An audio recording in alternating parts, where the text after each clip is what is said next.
What's interesting to me is I've talked to people like they're like, well, we don't use Working Genius, we use Myers-Briggs, or we don't use Working Genius, we use Enneagram.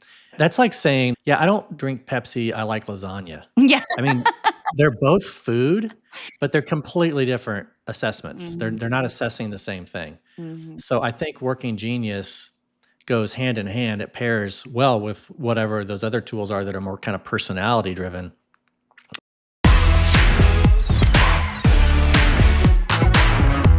Hey, welcome to season 3 of the Leading Smart podcast, Leading in Real Time. I'm Holly Tate, and I'm joined by Tim Stevens. Glad to be here. Tim is actually at home today. We're both at home, but I'm typically here in Houston. You're usually on the road. Yes, and I, as of now, have not been affected by the government shutdown, but I think my luck's running out. Yeah, you did get that you just told me you got an email from United that was like, be warned, your flights Yeah. might be changed. Yep. That's so crazy. I've seen on social media some of the lines, it's wild. Being here in Houston where we've got a United hub, it's crazy to see some of those Instagram reels. Yes, and this podcast is not going out today, so hopefully by the time you see it, the government shutdown will be over. Yeah. Come on, government. Also, government, if you'd like to consult me and Tim on how to, have good team conflict and make decisions, we can help. Tim's looking at me like, no, I don't want that job. Oh no, that's great. I'll go in there and help the two sides come together. No problem. No problem.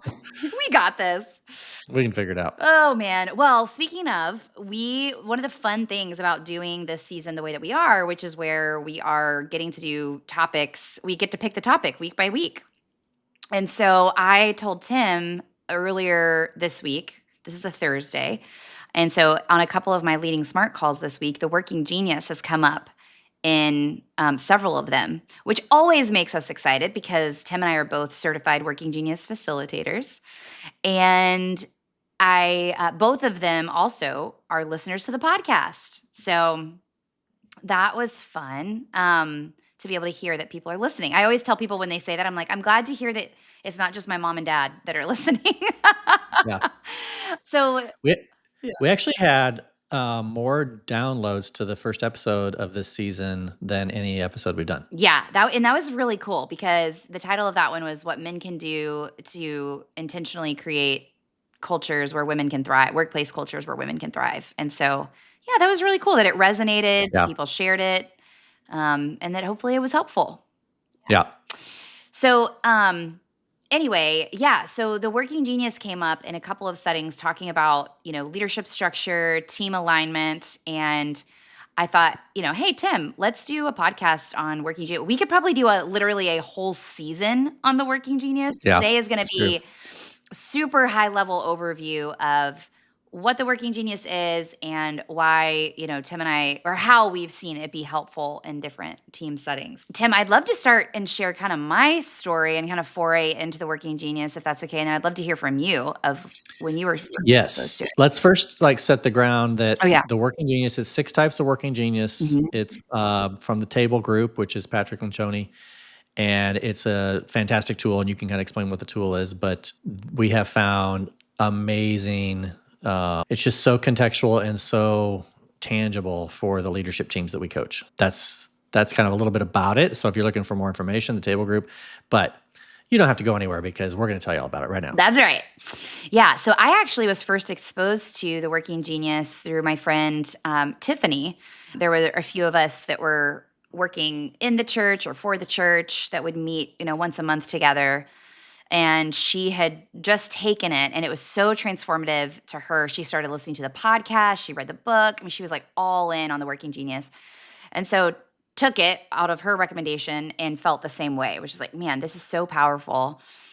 And the reason why is because it's less of a personality assessment and it's more of a productivity assessment. So Yeah. I found that most personality assessments like, Strengths Finders or DISC or Insights, whatever it might be, they're helpful, or Enneagram is another one that's, very popular. But we look inward and sometimes we just stop there. It's like, "Oh, okay, I'm an Enneagram 8. Here's my blind spots, here's my strengths."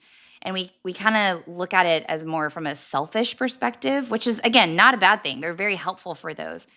But what Working Genius encourages us to do is take those results and look at it as, how does that mean that we function on and as a team? How do we get work done together? And I just really appreciate that more outward focus. And so, yes, so it was like all in. Then I started working at, shortly after that, started working at Leader, which is where I was for 4 years before I started doing consulting full time. And the CEO there and I would, dream about how amazing would it be able to partner with Patrick Lencioni, because we were both big fans, and we would dream about that. And then, through a long story, but we got to make that happen, and that became a reality. And so we got to partner Leader and the Table Group together to take the principles, many of his principles, but one of those of being the Working Genius, and embed it into the software. And just there got to see how we can take principles and concepts of a result that normally we take things like this and we stick them in a manila folder or we leave them on our desktop and we're like, oh yeah, what was that again? But to actually embed it into the software so that as we're leading and working with our teams, those Working Genius results are front of mind. And through that partnership is how both of us got to be certified. And now it's just embedded in a lot of the work that we do to help churches and ministries and purpose-driven organizations to really move forward together. Because, Tim, where you and I get called in a lot is because of conflict or dysfunction at the executive level. That's right. So it's usually, and Patrick Lencioni says this. He says, "I've never met a team that, he says, I rarely met a team that needed more, quote, smarts. Like, there's plenty of smart people in the room. Usually there's the resources or money or whatever we might need.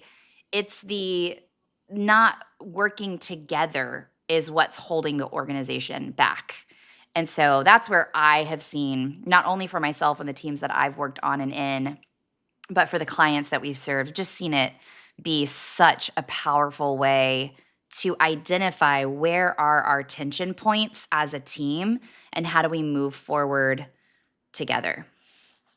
And I would also also say, like, it helps figure out who should be in which meetings, because not everyone should be in every meeting, and meetings get dragged down or they're inefficient or they go way too long or you're not sure what you decided because you have the wrong people in the meetings because you haven't paid attention to what their working genius is and whether they should actually be in that meeting.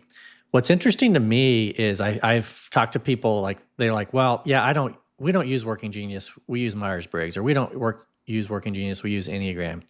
And that's like saying, like, yeah, I don't drink Pepsi, I like lasagna. Yeah. I mean, they're both food, but they're completely different assessments. They're not Mhm. assessing the same thing. Mhm. So I think Working Genius goes hand in hand. It pairs well with whatever those other tools are that are more kind of personality driven, where, like you just said, this is more productivity driven. And when you take teams through the Working Genius, like, you just see them come alive. Like, oh, that's why this part or this type of meeting or this thing frustrates me so much, and why I get so annoyed at the person across the table, because they're just stuck in kind of, they just keep asking these big questions. And I'm like, let's just get this freaking thing done. Well, it's because you have two different working geniuses and both are important, but just Mhm. at different stages of the work. Exactly. Yeah. So, quick overview. As you said, Tim, it's 6 stages of work. And so, Patrick Lencioni says that no matter what we're doing, whether it's a massive organizational initiative or whether it is a small project on our team, everything we do has to go through these 6 stages. And when we skip or ignore one of these stages is where we tend to get stuck. So, they spell widget, so it's easy to remember, WIDGET. And W stands for, so I'll go through them pretty quickly. W stands for wonder. This is like, these are the folks who love to live at 30,000 feet. The question here is, what are the possibilities for our team or for our organization? And so, wanderers are really gifted at seeing possibilities and asking really big questions. Then you've got invention. That's the I. And invention is, as it sounds, like, these are the folks that love to come up with new ideas. These are the people that are constantly bringing new ideas, or what we might call shiny object syndrome, to the Yep. table. And so those are our inventors. Then discerners, which Tim, you and I have this in common. We both have the genius of discernment. These are the folks who are usually poking holes in things. They're able to identify, okay, yeah, those are of all of those 30 new ideas that we just heard. Here are maybe the two or three that really have legs. And it's usually intuitive driven. Sometimes data, like Tim, you lean on data a lot in your gift of discernment. And then there is G, galvanizing. This is where I've got my other genius. Everybody has two geniuses, by the way. We have two geniuses, two competencies, and two frustrations. And so my other genius is galvanizing. And so these are folks who love to rally the troops. It's like, okay, now that we've discerned what we're going to do, now how do we go and galvanize our team around this direction or this new idea that we're going towards? And then after that, E is enablement. And enablement, these are the folks who are always asking the question of, does our team have the resources that they need to accomplish the goals that we've set forth? They really love to serve people. They're always thinking through the lens of, people and team first. And then tenacity, which is your other genius, Tim. These are the folks that love to see projects through to the finish line. They are thinking about what are the boxes that need to be checked, what are the things that have been left undone, and how do we make sure we tie up any loose ends.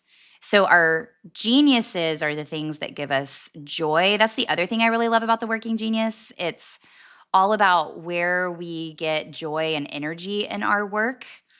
And then our competencies are things that we're decent at. We might not mind doing them, but if we stay in our competencies too long, that's what can lead to burnout because it's not that they drain our energy, but they don't really fill our tank. They're just kind of there. Yeah. And then our frustrations are the things that really drain us. And I always like to say this, it's not that you're good or bad at these things. This is where a lot of people, they see their results and they're like, "Ah, I'm good at tenacity." And it's like, no, it's not that you're good. You could be quote unquote good at all six of these. It's really about where your energy um, is being filled up or diminished. And so our frustrations, like for me, are wonder and tenacity, which is at the very beginning and the very end of a project. Um, those are the things that I find myself procrastinating on. They take me longer to do than other people, like Tim, who has tenacity. Something that might take him 20 minutes might take me an hour just because it takes me more energy to get those things done. So that is a super duper duper duper fast. Like I just did what I Yeah. would do in like 2 hours in like 10 minutes. So anything you want to add to that, Tim, of like the framing of working genius? Yeah. So if you think about a project where you're planning a service, you're planning Christmas, you're planning a capital campaign, you're figuring out trunk or treat, whatever it is in the life of a church, you'll go through all of those stages, and they kind of are like from 30,000 feet all the way down to the ground. And so any project typically starts with questions. You got a wonder person, or you've got the wonder attribute of people that are saying, like, I wonder if we should do something for families this fall. Like, it seems like families don't really have a lot of options in our area, whatever. Mhm. And then you drop down to the I, which is invention. I sometimes think of it as ideation or ideas, and that's the person or people in the room. Often the wonder person doesn't have any good ideas. If I is not also a genius, they're like, they know the problem and they can identify that, but then they don't necessarily know what the solution is. So you have your idea people that come in and they got like 1,000 ways. Like, we could do this, we could do that, we could do this, we could do that. Not all of them are good ideas. Which the D person then is discerning and coming in and saying, no, not that, not that, not that, not. Oh, that right there, that idea will help us accomplish and answer the question that we're trying to accomplish. And then once you kind of figure out what the idea is that you're going to implement, then you get your galvanizers, which you are one, Holly. That's amazing. That says, "Hey, team, let's go." And you got to rally the troops, and you get the Mhm. people, and you build the volunteer teams, and you get the staff charged up, and everyone's excited about it because the galvanizers at the microphone getting you excited about it, and you can't help but get excited. And then you have the people that actually get the work done. My wife's one of her geniuses is E, and she's just like, she doesn't even care what the idea is most of the time. She's just like, put me to work. I'd Mhm. be glad to help. Like, just what should I do and what should I do next? And then your tenacity people help it actually get, like, we're going to get it all the way across the finish line. By then, your W and I people, they don't even remember that you're doing this. So They're off. true. They're off in another. They're kind of thinking about the next thing. But your tenacity people are like, yeah, we're going to get this done. It's going to be amazing. We're going to get across the finish line. And it's kind of like you're going from 30,000 feet with the wonder, and then you're kind of working your way down until your E's and your T's. And sometimes you think GET, it's like the get it done people that are actually at the ground floor helping this thing get accomplished. Yeah. So it's interesting. Like when you think about working relationships, I'd be interested to hear, Holly, some of your experience. I worked for 20 years and we didn't have working genius back then, but I'm absolutely positive his working geniuses were I and G. Mhm. And so this is Mark Beeson at Granger. And so man, he had so many ideas and just, we would often say, people that were actually new on staff would be like, okay, we got to go do that. And like, no, no, give it a hot second because he's not even going to remember in an hour that he threw out that idea in the room. But if he repeats it tomorrow and then Thursday and then repeats it on Monday, it's like, okay, that's an idea he actually is passionate about. But I would be like next to him is my integrator role, and as the executive pastor, and just like no, no, no, yeah, that idea would be amazing. And then I can galvanize. It just, man, I just get exhausted. It's like a working frustration. But I didn't need to in that case because he was an amazing galvanizer. And once we landed on the right idea, he could get things moving, and then I could get it finished. And he again would not even remember that we were doing it. But Yeah. that was okay. Like you partner with that. So what's been your experience like as far as working relationships? Yeah, absolutely. Well, and quick side note, I literally just got a text, like as you started talking from a client that said, "Hey, I'm at a conference and there's a session on working genius. I'm trying to find the reports you sent us, but I can't locate them. Can you send them?" So like as you were talking, I sent it. I was like, "This is crazy." I said, "Tim and I are literally recording a podcast That's on working amazing. genius right now." So anyway, I just think that's so funny when like the universe brings things together like that. Yep. Yes. So my experience has been similar, Tim, with you and I both share that discernment genius, like what you just described with your role with Mark Beeson of his ideas, then you discern them, then he goes and galvanizes. And so I have found myself working alongside the uh, inventor genius. My guess is, well, this is funny. Maybe we should send William. I don't know if William's ever taken the working genius. What do you think William Vanderbilt is? I have a thought. What do you think it is? I would guess maybe W. I think he lives in the top end of that, like WI, WD, Mhm. ID, somewhere in there. I don't think he's in the GET side of things. Yeah, I definitely think he has I, for sure. We'll have to send them that. "William, tell us what you are." And then Yeah. Matt, who was the other CEO that I worked with for a long time, was an IG. And so I definitely find myself being not even on purpose, but just naturally syncing up with that invention genius because then I'm able to discern, Yep. and then activate. So that's the other thing of like within those 6 stages, there's 3 primary stages. So it's ideation, which is WI, activation, which is DG, and then implementation, which is ET. And so my geniuses just happen to both be in the activation, like DG, which is why, I'll be the first to say I'm a lot. I've got a lot of energy. So I love to activate. Um, Now I can the blind spot there is I can overactivate, or I can activate too many things at one time. But because of that activation strength, I've found myself naturally working alongside those eyes. Um, yeah, those eyes. And then I love working with people who have tenacity as a genius, like you and Anna. Really, because I just really admire and value tenacity because it is such a frustration for me. It does drain me that when I see people like you and Anna that just light up about like crossing things over the finish line, it's energizing for me to have a partner that has that gift. So yeah. And that's the other thing is it helps you when you're building teams, Yes. to know. I've worked with lead teams, you have too, that, you kind of map it out and you realize they don't have any I at all. Like I've worked with a team recently, at the lead team of a large church. They didn't have anyone that had the invention. And so they had some W's in the room. So people that were asking like really high level questions, but they didn't have any ideas about how to solve it. Mhm. And so some of them had it in their competency so they could turn it on. But But, in that case, it's like, okay, do we need, is this the type of team that we need some invention people in the room? Mhm. I worked with another team and they were getting frustrated. They couldn't, the senior pastor was relatively new to the role, not new to the church. And he couldn't figure out why he was frustrated because he was a W. I don't remember what his second one was. It might have been an E or a T, but he would come into like their lead team meetings and have these like big questions about problems that needed solved in their communities. And everyone around the room, because of their previous senior pastor, had high invention. Everyone around the room would be like, "Okay, so what are we gonna do?" And he's like I don't know what we're gonna do. Like, I have no idea what we're gonna do. Like, I'm just telling you what the problem is that I see. He would call it like a burden. He'd have a burden for a certain area, a certain demographic.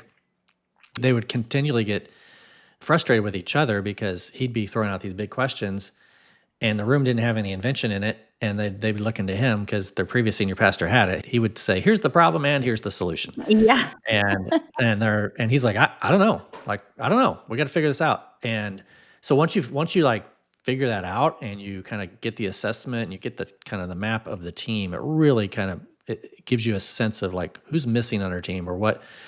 It doesn't mean you need to maybe expand your team, but maybe you're bringing people in for certain types of topics that have those geniuses that don't currently exist. Exactly. Yeah. Okay, so Tim, you mentioned this earlier, and I want to go back to this because if people don't take anything away from this episode today, this is what I would love for them to like listen in on and take this away because this is where I see teams get the most stuck and where Working Genius can really help unlock teams is the decision line.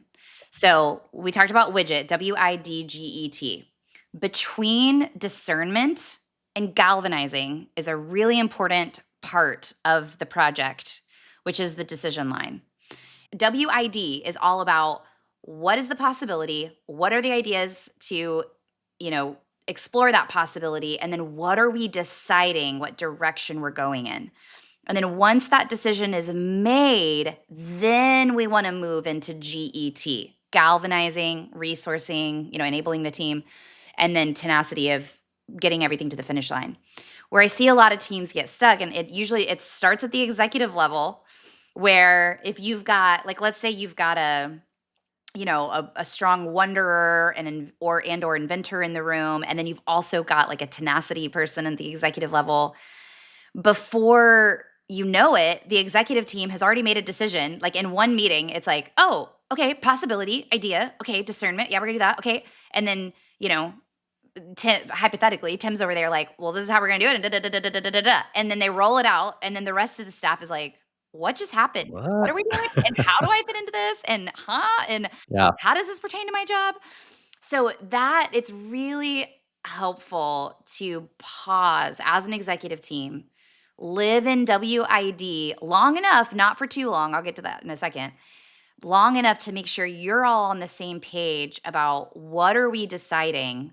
Then we go galvanize, resource, and go move into implementation and tenacity. The other side of that is I do see executive teams sit in WID for too long often. If Yeah. you've got a really strong WI geniuses, or even discerner, if you have too many discerners on the executive team, you can just stay in a discernment loop is what the table group calls it, where you're just overly discernment. I mean, I've seen teams literally spend weeks on one word on a website. Like, and I'm just Mhm. like, this is such a waste of time. Like, that is something that you can always go back and change easily. So anyway, I think separating the WID meetings from the GET meetings and recognizing the decision line, that has been a light bulb moment for a lot of teams that I've worked with. What about you? Yeah, and I was thinking in the sense of the creative process of anything, creative process of sermon planning or of weekend service planning or whatever. You're gonna need all of those steps in there. We had a leader at Willow Creek. His name was Jeff, and Jeff came in and he was well versed in the Working Genius as he came in, and he walked in and kind of assessed the lay of the land. And there's like 20 some people in all of the parts of the creative planning process. And so there's always, 3 or 4 or 6 people that are frustrated at any given time because it's not in their genius. So on the front end of like just the brainstorming and high level, he'd have the the get it done people, the galvanizers, the enablers, the tenacity folks that were super frustrated. Like, why? Like, can we freaking just make a decision so we can get started? And then they make the decision, they kind of figure out what they're doing, and then they'd be in the like execution, implementation part of the time of the project, life of the project, and you'd have someone with a W come in and say, you know what if we like, just rethink this whole thing, and instead of like focusing on Mary, maybe let's focus on Joseph. And the get it done people are like, what are you talking about? Like it's November 28th, like Yeah. Christmas is coming. We're doing it this way. And you just don't set it up well. So he just like divided the process of it and said, we're going to have some WI meetings, we're going to have some D meetings, we're going to have some GET meetings, and I'm going to pull you in based on your working genius. So you're not going to be in every meeting. Love And it. initially, it's like you're like, oh wait, I don't get to be in the room where it happens. And it's like, and it's like, oh wow, like I don't have to be in the room Yes. for that part of it because that's just not my wiring. Exactly. Yeah.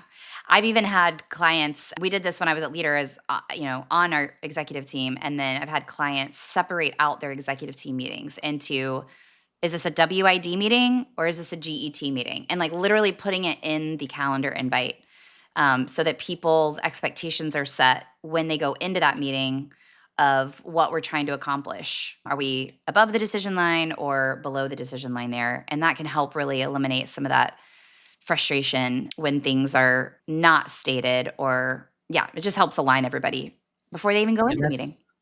that's good. Even like in if your lead team meeting meets every single week for 2 hours, it's like on the specific agenda topics. So you might be Mhm. having WID conversations about this topic, but you're having GET conversations about this next thing because the decision's been made. We're moving forward, and it just helps people like because people forget. I mean, it's not Mhm. intentional. They just forget. Like, oh wait, yeah, we already decided we're doing that. It's like, Yes. okay, that's great. It clarifies. It's a GET. Clarifies. We're just kind of in execution mode at this point. Yeah, totally.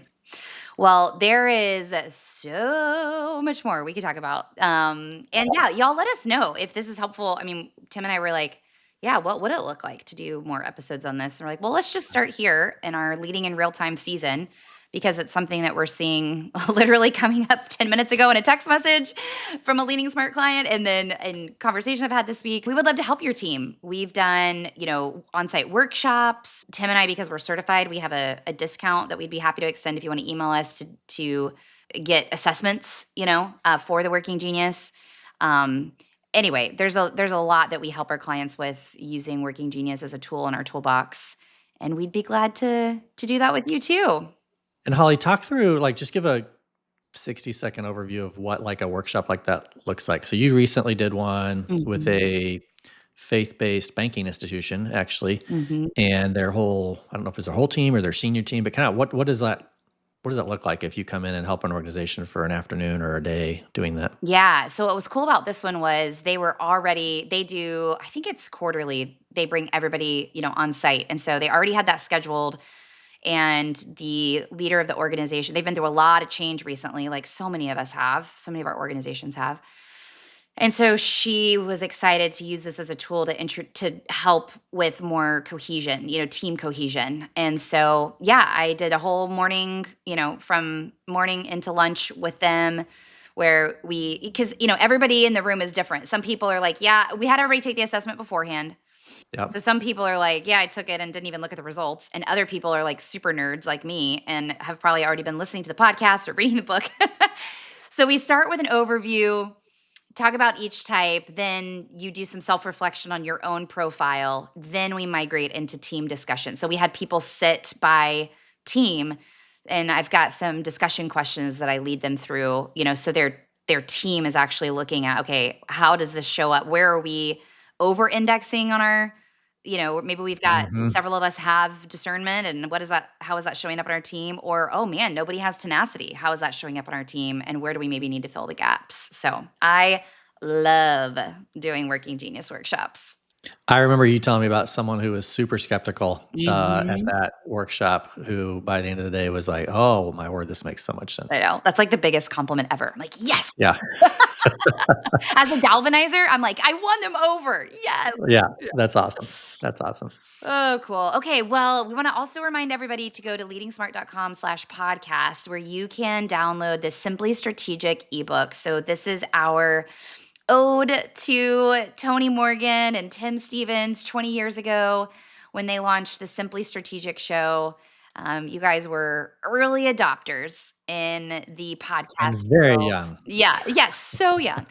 And so, anyway, it is, you can go there to download the ebook, and then there's a link to every episode of the Simply Strategic show. So, we invite you to do that and then email us or fill out the form on our website at leadingsmart.com. We'd love to hear from you. Again, leading in real time. So we want to make sure that the topics we're talking about are relevant to you and what you're leading in this season at your organization. Anything I missed, Tim? Nope, I was gonna add one more thing. We still have openings for all 3 Yes. of our gatherings that are happening in the winter. If you live where I live, you want to get out of the snow belt. And we're doing one for executive pastors in Palm Springs, one for executive pastors in Clearwater Beach, Florida, and then one for lead pastors also in Palm Springs. So we've got room in all of those. The executive pastor ones are filling up, but we still have a few spots left for both of those, as well as the one for the lead pastors. So leadingsmart.com/gatherings, and you can see all the information there. That is right. Man, I can't wait. It's November and I'm already like, can't wait to be in Florida and California. It's going to be so So fun. true. All right, everybody. We will see you next week on season 3 of the Leading Smart podcast.